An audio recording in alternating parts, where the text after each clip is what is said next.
बिस्मिल्लाहिर्रहमानिर्रहीम। अस्सलाम वालेकुम। पिछली नशिस्त में हमने इल्म और मजहबी तजर्बे के मौजू पर गुफ्तगू का आगाज किया था। आज हम उसी सिलसिले को आगे बढ़ाएंगे और ये गुफ्तगू हो रही है अल्लामा डॉक्टर मोहम्मद इकबाल की शहराए आफाक किताब the reconstruction of religious thought in Islam की रोशनी में। आज हम इल्म और मजहबी तजर्बे के 7वें हिस्से को समझने की कोशिश करेंगे। चलें देखते हैं कि आज हमारी गुफ्तगू का सफ़र कहाँ तक जाएगा।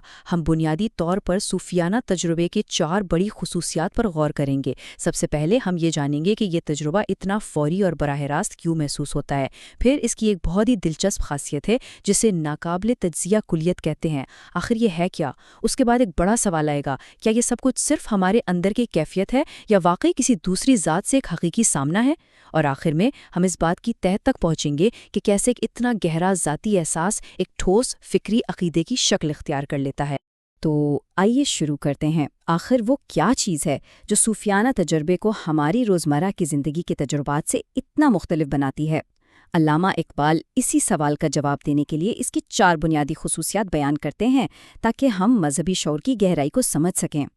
देखें, अल्लामा इकबाल अपनी बात का आगाज़ एक बहुत ही बुनियादी और अहम नुक्ते से करते हैं। वो कहते हैं कि खुदा कोई रियाजी का फ़ॉर्मूला नहीं है, ना ही वो महज चंद तस्वुरात का एक खुश्क फ़लसफ़ियाना निज़ाम है जिसका हमारी ज़िंदगी के तजुर्बे से कोई ताल्लुक़ ना हो। नहीं, बल्कि खुदा एक ज़िंदा हकीकत है, एक ऐसी हकीकत जिसे बराह रास्त महसूस किया जा सकता है, जिसका तजुर्बा किया जा सकता है। इसी तजर्बे की जो पहली 2 बुनियादी खसूसियात हैं वो हैं इमीजेसी यानी फौरीपन और अनएनालाइजेबल होलनेस यानी नाकाबिले तज्जिया कुलियत। ये थोड़े से मुश्किल अल्फाज लग सकते हैं, लेकिन चलें इनको ज़रा आसान करके समझते हैं। अच्छा, तो पहली खुसूसियत है इमीडिएसी यानी फौरी होना। इसका मतलब क्या है? मतलब ये कि ये तजुर्बा बिल्कुल सीधा और डायरेक्ट होता है, बिना किसी वास्ते के। बिल्कुल ऐसे ही जैसे हम अपनी आंखों से कोई रंग देखते हैं या कानों से कोई आवाज़ सुनते हैं। इसमें कोई बीच की कड़ी नहीं होती। ये एक बिल्कुल खाम, एकदम से आने वाला एहसास है जिसका तज्जिया और मतलब तो हमारा जहन बाद में निकालता है। और दूसरी खुसूसियत है नाकाबिले तज्जिया कुल्लियत। ज़रा सोचिए, जब हम कोई बहुत ही खूबसूरत मंजर देखते हैं तो हम उसके रंगों, पहाड़ों और आसमान को अलग अलग करके नहीं सोचते, बल्कि हम एक मुकम्मल वाहिद तजुर्बे में डूब जाते हैं। ये कैफियत भी कुछ वैसी ही है, लेकिन कहीं ज़्यादा गहरी। इस हालत में मैं और वो यानी देखने वाले और देखी जाने वाली चीज़ का फ़र्क मिट जाता है। बस एक वहदत का, एक अकाई का एहसास बाकी रह जाता है। इस फ़र्क को हम यहाँ मज़ीद वाज़िया तौर पर देख सकते हैं।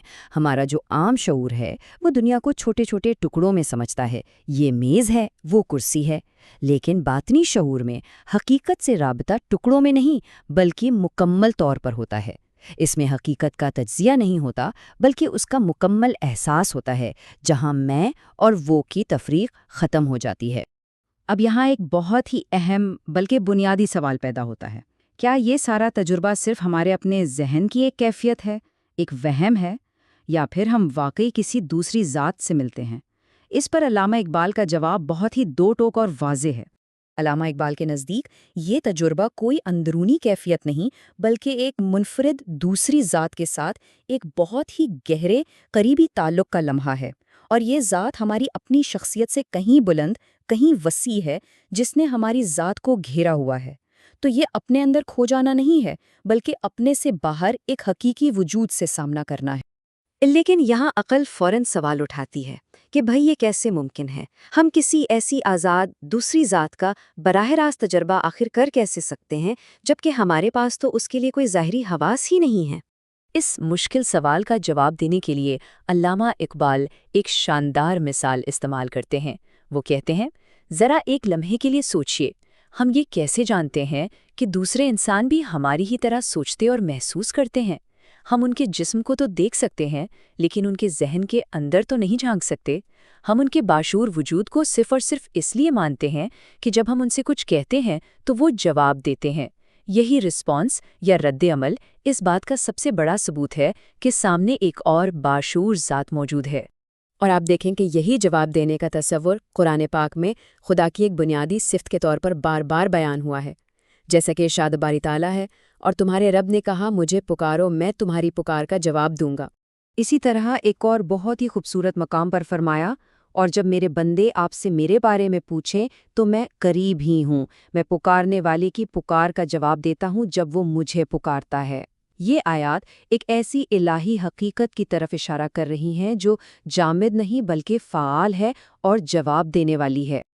اچھا، تو ہم نے یہ مانا کہ یہ تجربہ حقیقی ہے اور ایک جواب دینے والی ذات سے سامنا ہے، لیکن یہ سامنا تو انتہائی ذاتی اور ایک گہرے احساس کی شکل میں ہوتا ہے۔ تو پھر یہ سوال اٹھتا ہے کہ ایک اتنا نجی، ناقابل بیان احساس ایک اجتماعی عقیدے اور ایک پورے مذہب کی بنیاد آخر کیسے بن جاتا ہے؟ یہاں اصل چیلنج ہی یہی ہے۔ باطنی تجربات سوچ سے زیادہ احساس کے قریب ہوتے ہیں۔ کوئی بھی شخص اس تجربے کے اصل خام مواد کو لفظوں میں منتقل نہیں کر سکتا، وہ صرف اس کی تشریح، اس کا مفہوم بیان کر سکتا ہے۔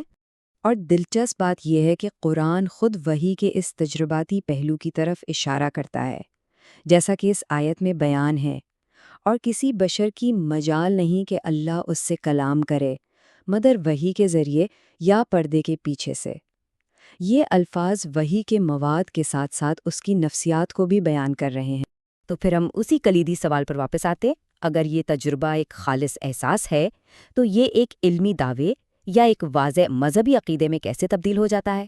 اس کا جواب علامہ اقبال پروفیسر ہاکنگ کے ایک بہت ہی گہرے نقطے کا حوالہ دے کر دیتے ہیں۔ ہاکنگ کا کہنا ہے کہ احساس کوئی بے سمت اندھی کیفیت نہیں ہوتی، ہر احساس کا ایک رخ ہوتا ہے، ایک سمت ہوتی ہے، وہ ہمیشہ کسی چیز کے بارے میں ہوتا ہے۔ جس طرح کوئی بھی عمل بغیر مقصد کے نہیں ہو سکتا، بالکل اسی طرح کوئی بھی احساس بغیر کسی معروض، بغیر کسی آبجیکٹ کے نہیں ہو سکتا۔ اس کا مطلب کیا ہوا؟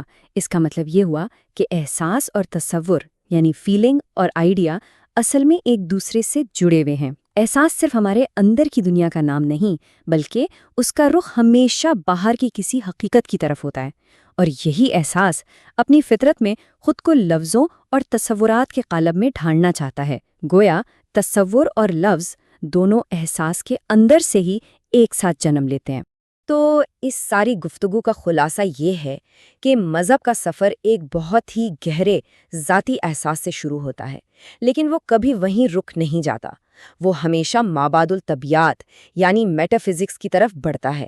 مطلب یہ کہ وہ اپنے اس بنیادی تجربے کو ایک منظم فکری اور عقلی نظام کی شکل دینے کی کوشش کرتا ہے تاکہ اسے سمجھا بھی جا سکے اور دوسروں کو سمجھایا بھی جا سکے۔ اسی نقطے پر آج کی ہماری یہ گفتگو اپنے اختتام کو پہنچتی ہے۔ اللہ حافظ۔ اس لیکچر کے اگلے حصے کے ساتھ پھر ملاقات ہوگی۔